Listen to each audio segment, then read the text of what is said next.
ایک کمپیوٹر سائنسدان ہیں، جین ایل وین دے سنیپشوئٹ، ان کا ایک کال ہے۔ وہ کہتے ہیں کہ نظریاتی طور پر نا نظریہ اور عمل میں کوئی فرق نہیں ہوتا، لیکن عملی طور پر فرق ہوتا ہے۔ تو نظاموں کو سمجھ لینا ایک بات ہے، مگر انہیں بہتر بنانا وہ ایک بالکل الگ چیلنج ہے، اور اکثر نا اس کوشش کے نتیجے بڑے غیر متوقع ہوتے ہیں۔ آج ہم اسی چیلنج پر بات کر رہے ہیں۔ موضوع ہے نظاموں میں بہتری۔ یہ کسی بھی کامیاب کام، خاص طور پر میرا مطلب ہے کاروبار، اس کی بنیاد ہے۔ ہمارے پاس جوش کافمین کی کتاب دی پرسنل MBA کے ایک باب سے کچھ اہم نکات ہیں، اور آج ہم ان کا ذرا گہرائی میں جائزہ لیں گے۔ جی بالکل، یہ باب جو ہے نا یہ عملی طریقوں پر زیادہ توجہ دیتا ہے کہ کیسے نظاموں کو زیادہ مؤثر بنایا جائے، یعنی کم وسائل میں زیادہ کام کریں اور زیادہ قابل اعتماد بھی ہوں۔ تو یہ صرف تھیوری نہیں ہے، بلکہ یہ عملی حکمت عملی ہے۔ اچھا، تو ہمارا مقصد آج یہ ہے کہ ان اہم تصورات کو سمجھیں جو نظاموں کو بہتر بنانے میں ہماری مدد کر سکتے ہیں۔ ہم آپٹیمائزیشن سے بات شروع کریں گے، پھر ریفیکٹورنگ، آٹومیشن کے کچھ دلچسپ پہلو، اور آخر میں نظام کو مضبوط بنانا یعنی ریزیلینس تک جائیں گے۔ دیکھتے ہیں اس مواد میں ہمارے لیے کیا اہم سبق ہیں۔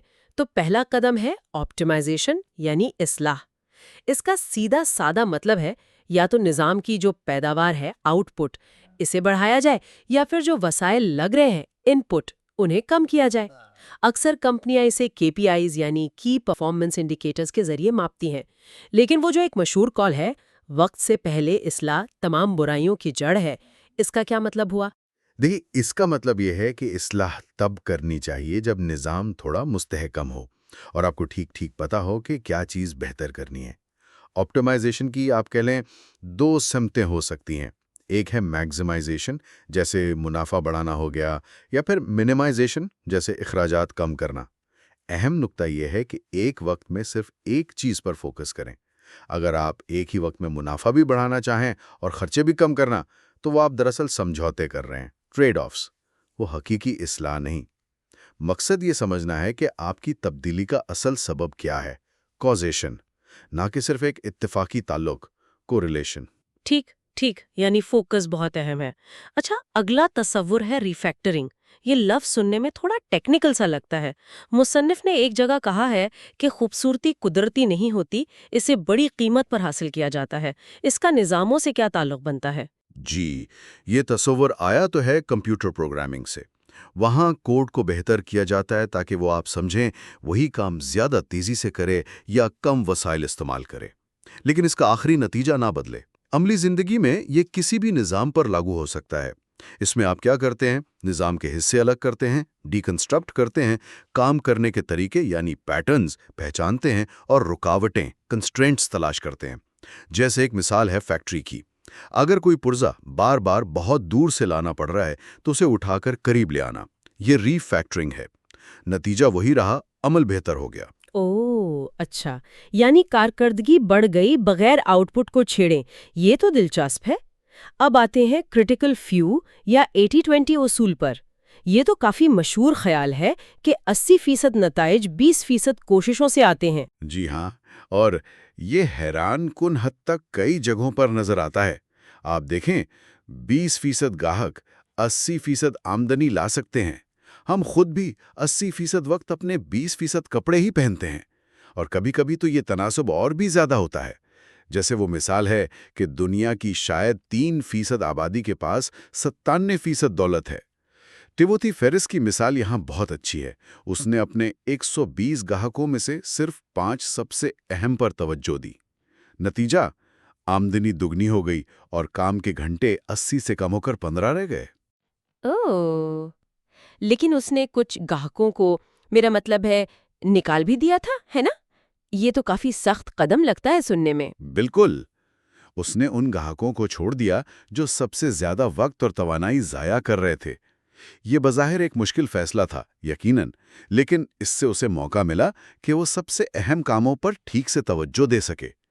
پیغام یہ ہے کہ ان چند چیزوں کو پہچانیں جو سب سے زیادہ فرق ڈالتی ہیں، اور باقی جو غیر ضروری چیزیں ہیں انہیں یا تو کم کریں یا بالکل ختم کر دیں، ورنہ ان کی ایک بھاری فرصت کی قیمت، اپرچونٹی کاسٹ ادا کرنی پڑتی ہے۔ یعنی فوکس یہاں بھی کلیدی ہے۔ اس سے جڑا ایک اور اصول ہے ڈیمینشنگ ریٹرنز کا، یعنی گھٹتے ہوئے منافع کا۔ جیسے آپ نے کہا، پہلانے والا بہت مزہ دیتا ہے، 100واں شاید نہیں یا نقصان دہ ہوتا ہے۔ بالکل، یہ جیسے اگر آپ کے اکاؤنٹ میں 10 روپے ہیں تو 5 روپے ملنا بہت بڑی بات لگے گی، لیکن اگر 10 کروڑ روپے ہوں تو 5 روپے کچھ بھی نہیں۔ کاروبار میں بھی بالکل ایسا ہی ہوتا ہے۔ ایک حد کے بعد نا مزید کوشش کے نتیجے کم ہوتے جاتے ہیں۔ رامیت سیٹھی اسے 85% سلوشن کہتے ہیں۔ مطلب یہ کہ کامل 100% حل کے پیچھے بھاگتے رہنے سے بہتر ہے کہ وہ چند آسان کام کر لیے جائیں جو آپ کو 85% نتائج دے دیں۔ آپٹیمائزیشن اور ریفیکٹرنگ میں بھی ایک وقت آتا ہے جب مزید بہتری لانے کی جو لاگت ہے وہ اس سے ملنے والے فائدے سے زیادہ ہو جاتی ہے، تو وہاں رک جانا چاہیے۔ یہ جو کمال پرستی ہے نا، پرفیکشنزم، یہ اکثر ایک جال بن جاتی ہے، ترقی روک دیتی ہے۔ یہ بہت اچھا نکتہ ہے۔ اچھا، اب بات کرتے ہیں فرکشن کی، یعنی رکاوٹ کی۔ وہ ہاکی پک والی مثال دی گئی ہے، لمبی گھاس پر کم چلے گی، برف پر بہت دور جائے گی۔ جی، فرکشن وہ قوت ہے جو وقت کے ساتھ ساتھ نظام سے توانائی یا آپ کہیں ایفیشنسی چوستی ہے۔ اسے کم کرنے سے کارکردگی بڑھتی ہے۔ جیسے آن لائن خریداری کا عمل ہے، اسے جتنا آسان بنائیں گے اتنا بہتر ہے۔ لیکن کبھی کبھی تھوڑی سی فرکشن جان بوجھ کر ڈالی جاتی ہے۔ مثال کے طور پر سامان واپس کرنے کے لیے رسید مانگنا، یہ شاید غیر سنجیدہ واپسیوں کو روکے گا۔ لیکن اگر عمل بہت ہی زیادہ پیچیدہ بنا دیا تو گاہک ناراض ہو جائیں گے۔ تو ایک توازن ضروری ہے۔ مقصد ہے کہ غیر ضروری رکاوٹوں کو ہٹایا جائے۔ اور پھر آتی ہے آٹومیشن، یعنی خودکاری، ایسے نظام جو انسانی مداخلت کے بغیر خود بخود چلیں۔ فیکٹریوں سے لے کر ویب سائٹس تک ہر جگہ نظر آتی ہے۔ یہ بڑے پیمانے پر کام کرنا، یعنی اسکیل، ممکن بناتی ہے۔ ہاں بالکل، لیکن یہاں بل گیٹس کا کال یاد رکھنا بہت ضروری ہے۔ وہ کہتے ہیں کہ مؤثر کام پر اگر آپ آٹومیشن لگائیں تو کارکردگی کئی گنا بڑھ جاتی ہے، لیکن اگر غیر مؤثر کام پر آٹومیشن لگا دیں تو نااہلی کئی گنا بڑھ جاتی ہے۔ مطلب پہلے عمل کو بہتر کریں، پھر اسے آٹومیٹ کریں۔ مگر آٹومیشن میں ایک تضاد، یعنی پیراڈاکس بھی بتایا گیا ہے کہ جتنا زیادہ مؤثر آٹومیٹڈ نظام ہوگا اتنا ہی اہم انسان کا کردار ہو جاتا ہے۔ جیسے وہ کمپیوٹر چپ فیکٹری کی مثال ہے کہ ایک چھوٹی سی غلطی ڈرلنگ میں لاکھوں ڈالر فی منٹ کا نقصان کر سکتی ہے، یا ٹویوٹا کو ایکسیلریٹر پیڈل کی خرابی اربوں ڈالر میں پڑی تھی۔ یعنی انسان کی نگرانی اور اس کا فیصلہ آخر میں بہت اہم رہتا ہے۔ بالکل، اور اسی سے جڑی ہے آٹومیشن کی ستم ظریفی یعنی آئرنی۔ وہ یہ کہ جتنا قابل اعتماد نظام ہوگا، انسان اتنا ہی کم متوجہ رہے گا۔ بوریت ہو جاتی ہے، چوکسی میں کمی آ جاتی ہے، جیسے دوسری جنگ عظیم میں ریڈار آپریٹرز کے ساتھ ہوا تھا۔ اس حالت میں چھوٹی غلطیاں اکثر نظر انداز ہو جاتی ہیں اور وہ آہستہ آہستہ نیا معمول بن جاتی ہیں۔ اس کا حل کیا ہے؟ مسلسل نمونہ گیری یعنی سیمپلنگ اور جانچ، ٹیسٹنگ، اور آپریٹرز کو کسی نہ کسی طرح ذہنی طور پر مصروف رکھنا۔ البرٹ ہبرڈ نے کہا تھا نا، کوئی مشین ایک غیر معمولی انسان کا کام نہیں کر سکتی۔ یہ بات یہاں بہت فٹ بیٹھتی ہے۔ یہ واقعی غور کرنے والی بات ہے۔ اچھا، نظاموں کو ٹھیک سے چلانے کے لیے اسٹینڈرڈ آپریٹنگ پروسیجرز یعنی SOPs کا بھی ذکر ہے۔ یہ کیا چیز ہے؟ دیکھیں، SOPs جو ہیں وہ عام کاموں یا مسائل سے نمٹنے کے لیے پہلے سے طے شدہ طریقے ہیں۔ جیسے اگر گاہک کی شکایت آئے تو کیا کرنا ہے، پرنٹر کا ٹونر ختم ہو جائے تو کون بدلے گا، ایمرجنسی میں مینیجر نہ ہو تو کیا لائحہ عمل ہوگا۔ یہ فرکشن کم کرتے ہیں، فیصلوں میں جو ذہنی توانائی لگتی ہے وہ بچاتے ہیں، اور نئے لوگوں کو سکھانا بہت آسان ہو جاتا ہے۔ انہیں ایک مرکزی جگہ پر رکھنا بہتر ہے، جیسے ایک کمپنی کا انٹرانیٹ یا کوئی ڈیٹا بیس۔ بس ایک خیال رکھنا چاہیے کہ یہ بے جا بیوروکریسی نہ بن جائیں۔ انہیں واقعی مدد کرنی چاہیے، صرف کاغذی کارروائی نہیں۔ اور SOPs کی ہی ایک شکل ہے چیک لسٹس، یعنی پڑتال کی فہرست ہے، جیسے پائلٹس استعمال کرتے ہیں ٹیک آف اور لینڈنگ کے وقت۔ جی ہاں بالکل، یہ یقینی بناتی ہیں کہ اہم کام ہر بار بغیر بھولے صحیح طریقے سے ہوں۔ ڈاکٹر پیٹر پرونووسٹ کی مثال تو بہت ہی زبردست ہے۔ انہوں نے ایک ہسپتال میں IV لائن انفیکشن کم کرنے کے لیے صرف 5 نکاتی چیک لسٹ بنائی تھی۔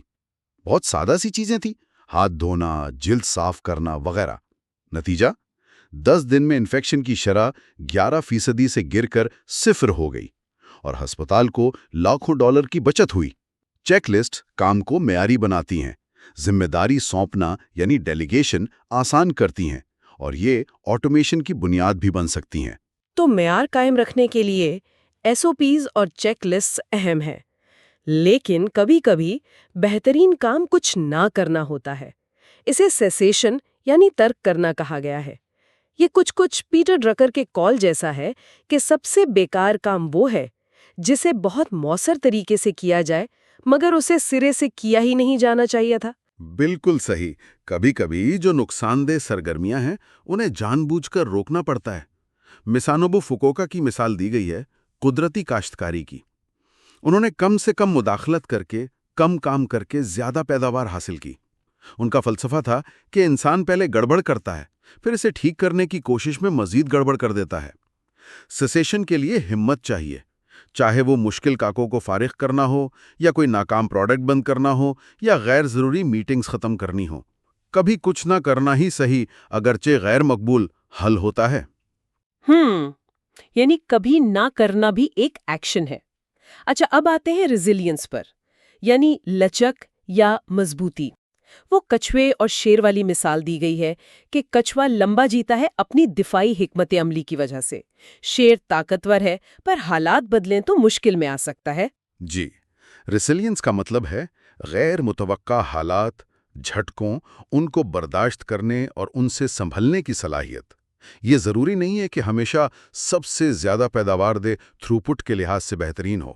جیسے کچھوے کا خول، وہ ایک بوجھ بھی تو ہے، لیکن یہ بقا کے لیے، سروائیول کے لیے بہت اہم ہے۔ لچکدار نظام کی کچھ خصوصیات ہوتی ہیں: کم یا صفر قرض، کم مستقل اخراجات، ہنگامی حالات کے لیے نقد ذخائر، آمدنی کے کئی ذرائع ہونا، اور سب سے اہم، ناکامی کا کوئی ایک نقطہ، سنگل پوائنٹ آف فیلئر نہ ہونا۔ تو صرف کارکردگی کی نہیں، لچک کی بھی منصوبہ بندی کرنی چاہیے۔ اور اسی لچک کا ایک حصہ ہے فیل سیف، یعنی ناکامی سے بچاؤ کا نظام۔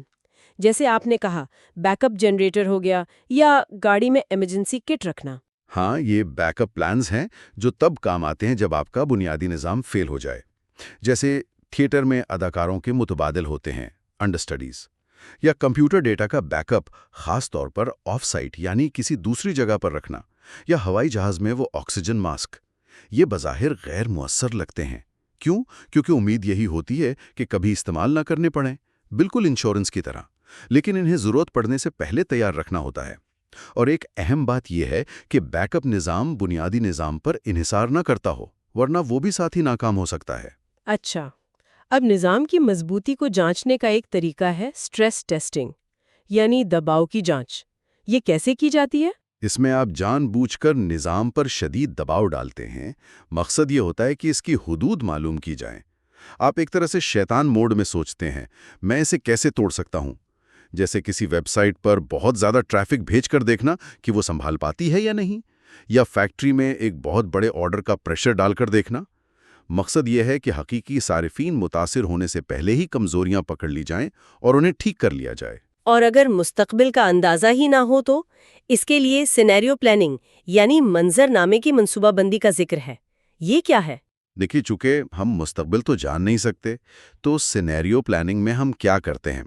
ہم مختلف ممکنہ مستقبل کے حالات کا تصور کرتے ہیں اور پھر سوچتے ہیں کہ اگر ایسا ہوا تو ہم کیا کریں گے۔ یہ ہمیں کسی ایک پیش گوئی پر انحصار کرنے کے بجائے کئی امکانات کے لیے تیار کرتا ہے۔ جیسے بڑی کمپنیاں تیل کی قیمتوں میں اتار چڑھاؤ کے خطرے سے بچنے کے لیے پہلے سے سودے کر لیتی ہیں، ہیجنگ کرتی ہیں۔ اس کے لیے باقاعدگی سے وقت نکالنا بہت ضروری ہے، چاہے آپ کتنے ہی مصروف کیوں نہ ہوں۔ تو یہ تو بہت سارے طریقے ہو گئے نظام کو بہتر اور مضبوط بنانے کے، لیکن ان سب میں توازن کیسے رکھا جائے؟ ارسطو نے کہا تھا نا کہ ماہرین انتہاؤں سے بچتے ہیں اور درمیانی راہ، the middle path تلاش کرتے ہیں۔ بالکل، اور یہ ایک مستقل بدلتا ہوا توازن ہے۔ یہ بالکل کھانا پکانے کی طرح ہے۔ ترکیب آپ کی مدد کرتی ہے، لیکن بہترین نتیجہ آپ کی توجہ، کوشش اور تجربے سے آتا ہے۔ غیر یقینی صورتحال کا سامنا کرنا، تھوڑا خوف محسوس ہونا، یہ سب معمول کی باتیں ہیں۔ کامیابی انہیں قبول کرنے ان سے سیکھنے اور کوشش جاری رکھنے میں ہے۔ یہ دراصل غیر یقینی صورتحال کے بیچ وہ صحیح توازن تلاش کرنے کا فن ہے۔ اور اگر راستہ بالکل ہی واضح نہ ہو تو پھر کیا کیا جائے؟ تو پھر ایکسپیریمنٹل مائنڈ سیٹ اپنانا چاہیے، یعنی تجرباتی ذہنیت۔ جولیا چائلڈ کہتی تھی نا کہ پلٹنا سیکھنے کے لیے آپ کو پلٹنا پڑتا ہے، تو بس کوشش کریں، تجربہ کریں۔ سب سے زیادہ سیکھ ان چیزوں سے ملتی ہیں جو ٹھیک نہیں ہوتی۔ جب تک یہ غلطیاں بہت مہلک نہ ہوں، وہ سب سیکھنے کے موقع ہیں۔ تجربات کو ایک کھیل کی طرح سمجھ کر کریں، غلطیوں کو قبول کریں۔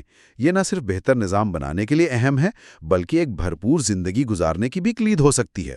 تو اگر ہم خلاصہ کریں نظاموں کو بہتر بنانے کے لیے ہمارے پاس کئی اوزار ہیں۔ آپٹیمائزیشن سے کارکردگی بڑھانا، ری فیکٹرنگ سے عمل کو زیادہ سمارٹ بنانا، 80-20 اصول سے اہم چیزوں پر توجہ دینا، آٹومیشن کو سمجھداری سے استعمال کرنا، SOPs اور چیک لسٹ سے معیار قائم کرنا، سیسیشن سے غیر ضروری کام چھوڑنا، ریزیلینس اور فیل سیف سے مضبوطی پیدا کرنا، اسٹریس ٹیسٹنگ اور سینیریو پلاننگ سے تیاری کرنا، اور سب سے بڑھ کر شاید توازن اور تجربے کی ذہنیت اپنانا۔ جی بالکل، اور یہ تصورات صرف کاروبار تک محدود نہیں ہے، یہ ذاتی زندگی میں بھی بہت کارآمد ثابت ہو سکتے ہیں۔ یہ ہمیں پیچیدگی سے نمٹنے اور چیزوں کو بہتر بنانے کا ایک منظم طریقہ فراہم کرتے ہیں۔ ماخذ کے آخر میں BC فوربس کا ایک بہت طاقتور قول ہے جو خود انحصاری پر زور دیتا ہے۔ وہ کہتے ہیں، آپ کو اپنی تقدیر کا کپتان خود بننا ہوگا، آپ کو اپنا ریکارڈ خود لکھنا ہوگا، آپ کو اپنا یادگار خود بنانا ہوگا یا اپنا گڑھا خود کھودنا ہوگا۔ اس سے یہ ایک غور طلب سوال ذہن میں آتا ہے، وہ کون سا ایسا ذاتی نظام ہے جس کی بہتری کی ذمہ داری مکمل طور پر ہم پر عائد ہوتی ہے، اور اس سمت میں پہلا قدم کیا ہو سکتا ہے؟ یہ گفتگو جوش کافمن کی کتاب دی پرسنل MBA کے ایک باب پر مبنی تھی۔ امید ہے اس سے نظاموں کو بہتر بنانے کے بارے میں کچھ عملی سوچ ملی ہوگی۔ Make the best use of your time and turn every moment into growth. Subscribe now to Bookcast, where every day we share powerful self-help and business books to expand your mind, boost your productivity, and transform your life. Like this video, share it with others, because your one share can change someone's life too.